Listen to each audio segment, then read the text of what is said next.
बिस्मिल्लाहिर्रहमानिर्रहीम। हम इस प्लेटफॉर्म पे आपसे इन्वेस्टमेंट, सेविंग और पर्सनल फाइनेंस पे बात करते हैं। आज हम बात करेंगे सॉफ्ट इन्वेस्टमेंट्स की। आप सॉफ्ट इन्वेस्टमेंट्स क्या होते हैं कि पाकिस्तान में या हिंदुस्तान में अपनी कंट्री में रहते हुए, पाकिस्तान या इंडिया में अपनी कंट्री में रहते हुए आप बाहर अब्रॉड किस तरह से इन्वेस्ट कर सकते हैं। स्पेशली हम फोकस साथ दुबई को करेंगे। दुबई और सऊदी अरेबिया में आप किस तरह से रियल एस्टेट में या स्टॉक्स में, अमेरिका की स्टॉक्स में या यूरोपियन स्टॉक्स में किस तरह से इन्वेस्ट कर सकते हैं। ठीक है।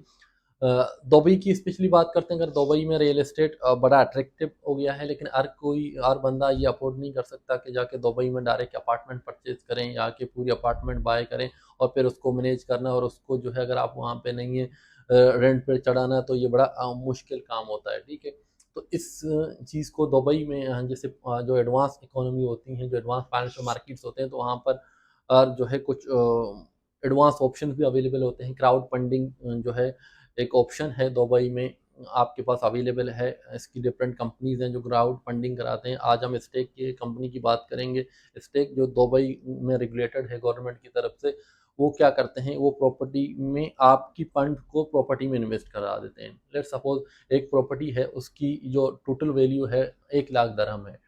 अब आप 1,000 दरहम या 2,000 दरहम इन्वेस्ट करते हैं, तो आप वो उस प्रॉपर्टी में 1 लाख दरहम की प्रॉपर्टी में 50 लोग या 100 लोगों की फंड्स को इकट्ठा करके वो प्रॉपर्टी को परचेज कर लेते हैं, फिर उसको रेंट पे चढ़ा देते हैं। और उस पे जितना रेंटल इनकम आता है, तो फिर हम को उस रेंटल इनकम को जो जो इन्वेस्टर होते हैं उनमें उसी हिसाब से डिस्ट्रीब्यूट करते हैं एज ए डिविडेंड के तौर पर। फिर तीसरी फ़ायदा उसमें ये होता है कि जो कैपिटल अप्रिसिएशन होती है उस यानी कि अगर आज उस प्रॉपर्टी की कीमत 1 लाख दरहम है, तो 5 साल बाद वो बढ़ के अगर 2 लाख दरहम की होगी। जब उसको सेल आउट करेंगे, तो आपको आपकी जो 1,000 दरहम की इन्वेस्टमेंट थी वो 2,000 दरहम की होगी। ठीक है। तो आपको ड्यूरिंग दिस पीरियड एक रेंटल इनकम भी मिलता रहेगा और कैपिटल अप्रिसिएशन जो उस अपार्टमेंट पर होती है वो भी आपको मिलेगी। ठीक है। अब स्टेक क्या करता है कि आप एक छोटी सी जो है वो एक मैनेजमेंट फीस उस पर काट देते हैं, वो बहुत कम होती है। लेट सपोज ईयरली समझो 1.5% के करीब होती है वो पूरी मैनेजमेंट फीस इस प्रोसेस के लिए पूरी। ठीक है। फिर ये स्मार्ट ऑप्शन अवेलेबल है आपके पास। आप पाकिस्तान से या इंडिया से कहीं से भी अपनी कंट्री से इन स्टेक के थ्रू दुबई में और सऊदी अरेबिया दोनों में रियल एस्टेट में इन्वेस्ट कर सकते हैं। तो दूसरा ऑप्शन हमारे पास है सरवा का प्लेटफॉर्म है। ये भी दुबई में रेगुलेटेड है गवर्नमेंट की तरफ से। सरवा क्या करता है कि आपकी बिहाफ पर आपकी पोर्टफोलियो को मैनेज करता है इंटरनेशनल स्टॉक्स में। ठीक है।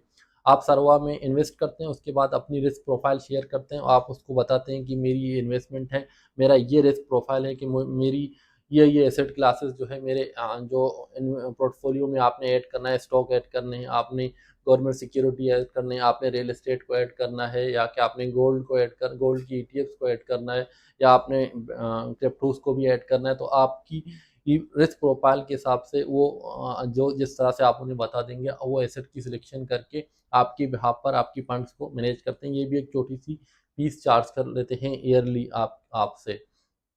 ठीक है। तो ये डिफरेंट ऑप्शन है। इसके अलावा यूके की भी कुछ ऑप्शंस हैं जहाँ पर क्राउड फंडिंग में उनके जो कुछ प्लेटफॉर्म हैं, लेकिन उनको आज डिस्कस नहीं करूँगा, बिकॉज उनकी जो रेगुलेशंस हैं, उनकी जो रेगुलेटरी है कितना वो सिक्योर है, मैंने इस चीज़ को इतना डीपली जो है अभी तक रिसर्च नहीं किया, तो इसलिए मैं आपको वो चीज़ें शेयर नहीं करूँगा।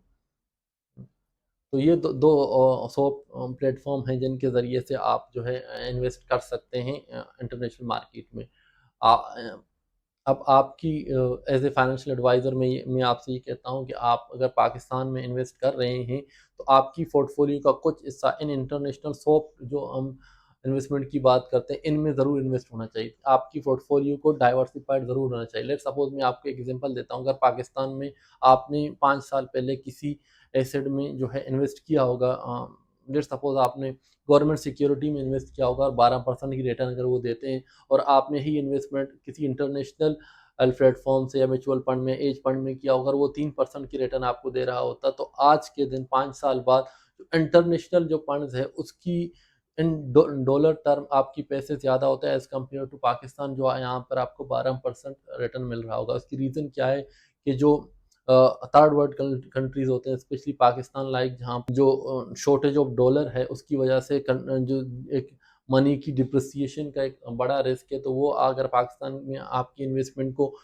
इससे खतरा है तो बाहर की जो आपकी इन्वेस्टमेंट होगी, आपकी पोर्टफोलियो उसके ज़रिए से ये कवर हो जाएगा, ठीक है? तो वहाँ पर आपको ये डिवेरिएशन का जो फैक्टर है वो उससे आप सेफ रहेंगे। दूसरा, दुबई की जो मार्केट है, अगर मैं बात करूँ, अगर आप कराची में रियल एस्टेट में इन्वेस्ट करते हैं, तो आप अगर इसको रेंट पे चढ़ाते हैं तो मैक्सिमम अगर आपको जो रेंट मिलता है ईयरली, आप उसको काउंट करें, आपकी कैपिटल आपने जो इन्वेस्टमेंट किया उसकी 3 से 4% की रिटर्न से ज़्यादा नहीं होगा। अगर आप दुबई में स्टेक की बात करें तो स्टेक में मिनिमम जो रेंटल इनकम मिलता है दुबई में, आप सालाना वो कम से कम आपकी जो प्रॉपर्टी की वैल्यू का 9 से 10 या 11% होता है, तो ये एक अच्छी वैल्यू है। दूसरा, अगर कैपिटल अप्रिसिएशन की बात करें हम लोग के भी, आप 5 साल बाद वैल्यू कितनी बढ़ती है, तो 5 साल बाद जितनी कराची में आपकी दुबई प्रॉपर्टी की वैल्यू बढ़ेगी, दुबई में उससे दुगना बढ़ेगा। फिर अगर हम सिक्योरिटी की बात करें कि जितना सिक्योर है, तो दुबई पाकिस्तान में इन्वेस्टमेंट ऑप्शन से वो कहीं ज़्यादा सिक्योर है। फिर तीसरी एक ऑप्शन ये आती है कि अगर आपने लेट्स सपोज़ आप इस तरह से छोटे-छोटे इन्वेस्टमेंट कर रहे हैं स्टैक स्टेक के साथ, आपकी इन्वेस्टमेंट अगर 2 लाख दरहम 2 मिलियन दरहम तक पहुँच जाती है, यानी कि 20 लाख दरहम पर पहुँच जाती है, तो आपको वही जो है दुबई में एज़ ए इन्वेस्टर वीज़ा के लिए आप अप्लाई कर सकते हैं, जो 10 साल का ये गोल्डन वीज़ा आपको मिल जाता है on behalf of your this investment. तो इसमें लॉट्स ऑफ आपके लिए अपॉर्चुनिटीज़ ऑप्शन मौजूद हैं जब अब आप इस साइट पे इन्वेस्टमेंट के लिए जाते हैं।